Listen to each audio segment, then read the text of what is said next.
Living with MS is hard. It is freaking hard. We can experience a variety of symptoms daily, and managing them is key to living well with this disease.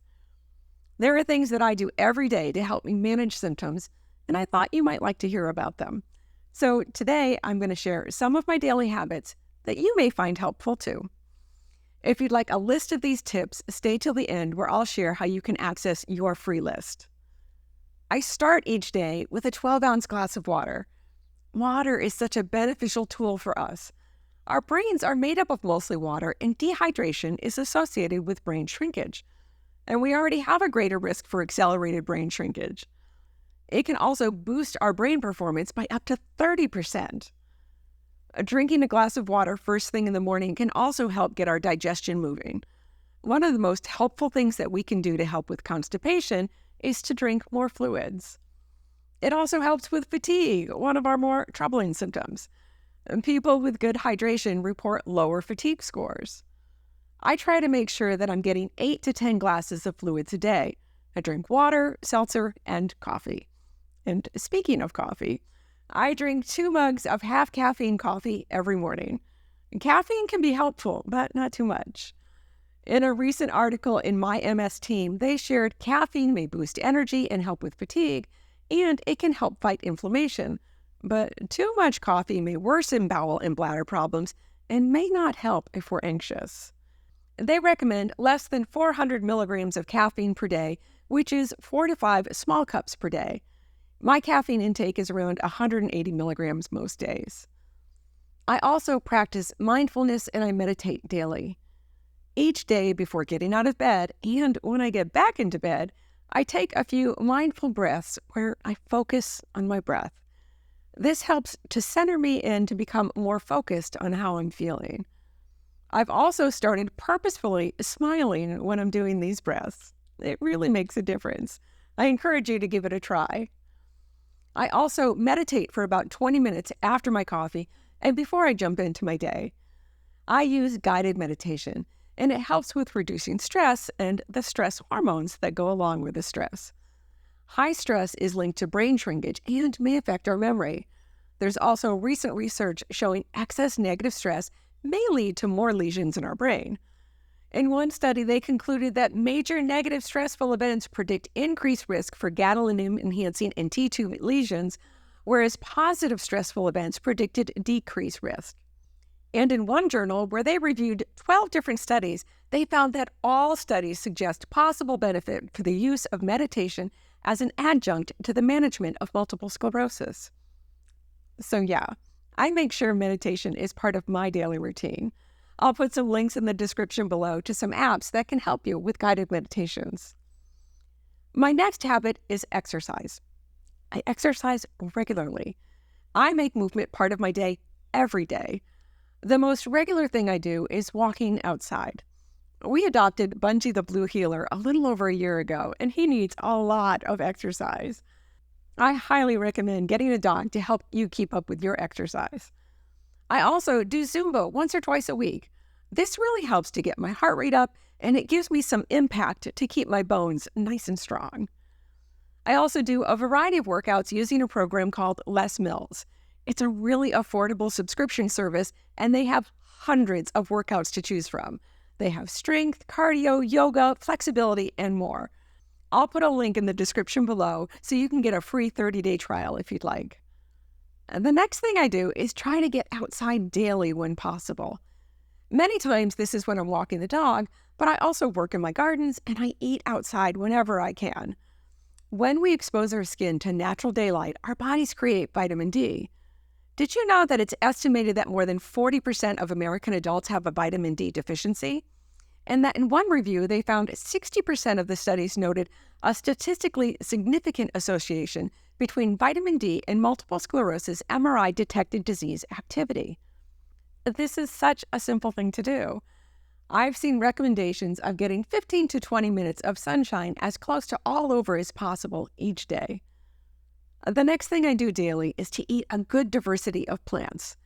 Dr. Will Bulsiewicz wrote a book called Fiber Fueled, which I'll link below, and in it he recommends we get at least 30 different kinds of plants in our diet each week. I also took his microbiome course and learned how important it is for us to feed our guts a good diversity of fibers to have a healthy gut microbiome. It's important to know that diet can impact the development and course of MS, and that we need to feed the gut microbiome so that it's healthy.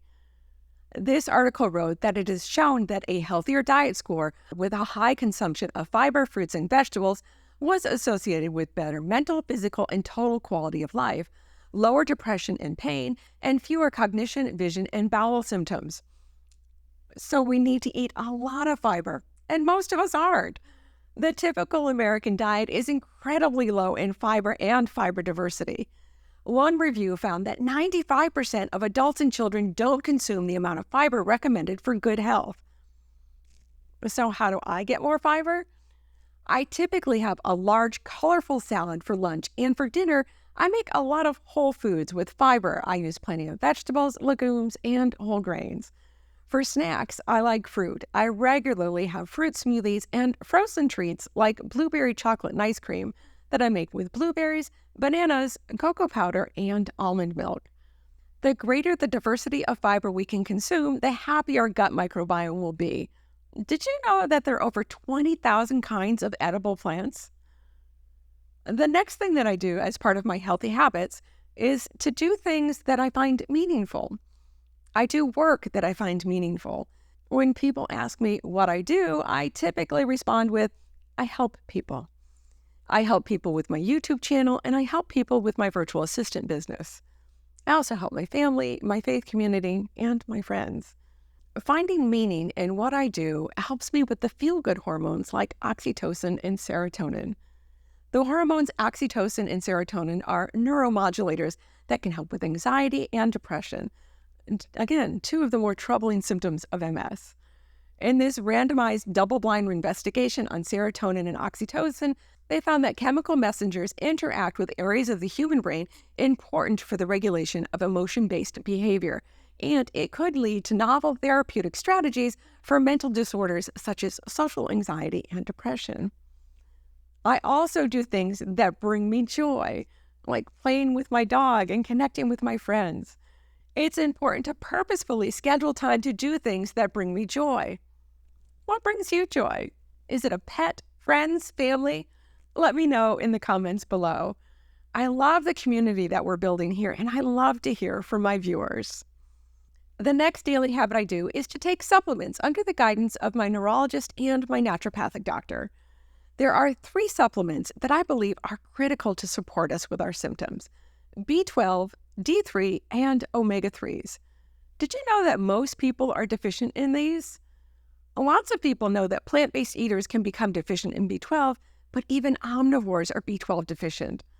The Framingham Offspring study that looked at nearly 3,000 people found that 39% of their participants had plasma vitamin B12 concentrations of less than 258 picomoles per liter. That's a lot of people that are deficient. Vitamin B12 is required for the development, myelination, and function of the central nervous system. Yeah, myelination and function of our central nervous systems are pretty important.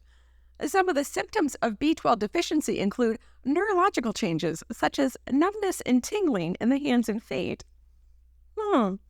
So I make sure that I'm watching my levels. I mentioned vitamin D earlier and how we make it when we're exposed to natural daylight, but many of us are deficient because we don't get to go outside nearly naked every day.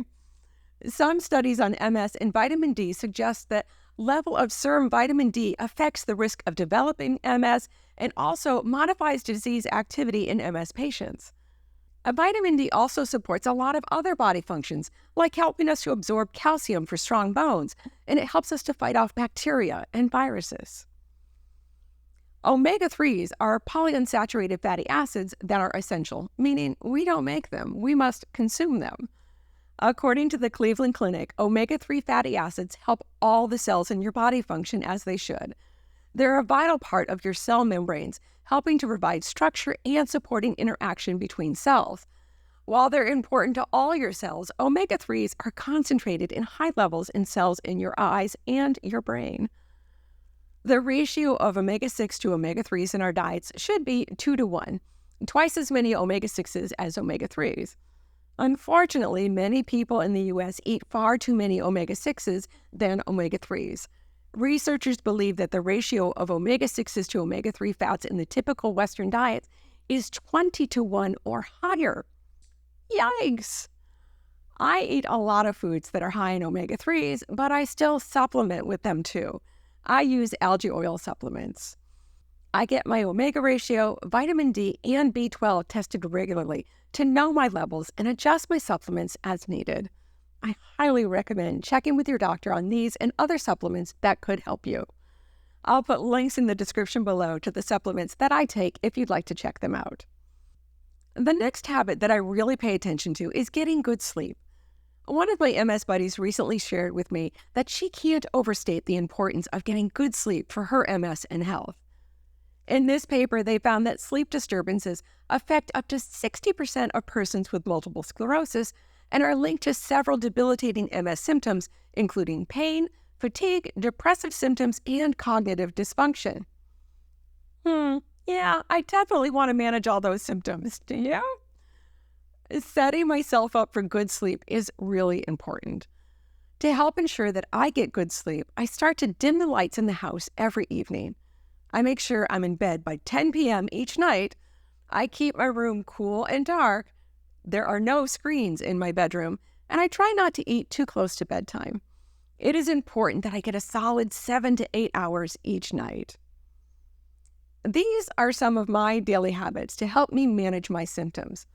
All of them fall under 5 categories: diet, exercise, sleep, mindfulness, and supplements. Are there things that you do each day to help manage your symptoms? Let me know in the comments below. To get your free handout of these daily habits, see the link in the description below and also in the comments. To see more on living well with MS or chronic illness, watch these videos next. If you enjoy content like this, could you please like the video and subscribe and share the video? This is important because it helps to support the channel and it helps it to reach more people. Thanks. Until next time, be well.